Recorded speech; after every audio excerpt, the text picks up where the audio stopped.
तो तैयार हो जाइए। जो भी खेसारी लाल यादव के फैंस होंगे और जो चाह रहे होंगे कि उनके साथ कुंदन प्रीत देखने को मिले, तो आप लोगों के लिए बड़ी अपडेट है। जी हाँ दोस्तों, आप लोगों को बता दें कि भोजपुरी की हिट मशीन खेसारी लाल यादव के साथ बहुत ही जल्द कुंदन प्रीत दिखाई देने वाले हैं।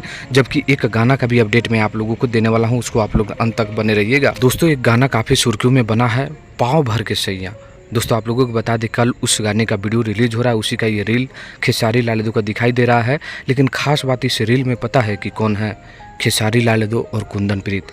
तो यही जोड़ी एक बार फिर से सैड सॉन्ग के हिसाब से आप लोगों के बीच धोखा देती है 2 पार्ट आ रहा है आराध्या फिल्म से। जी हाँ दोस्तों, ये खबर सबसे पहले मैं आप लोगों को बता रहा हूँ। तो जो भी खेसारी लाल यादव के फैन से तैयार रहिए और आप लोग नीचे कमेंट कर सकते हैं कि जल्द से जल्द आराध्या फिल्म का गाना, कुंदन प्रीत का लिखा हुआ गाना जल्द से जल्द आए। तो कमेंट करिए, इस वीडियो को भी आप लोग लाइक कर दीजिए, शेयर कर दीजिए, ताकि आप लोगों को ये खबर दूर दूर तक पहुँच जाए। चलिए मिलते हैं नेक्स्ट वीडियो में दोस्तों, तब तक के लिए धन्यवाद।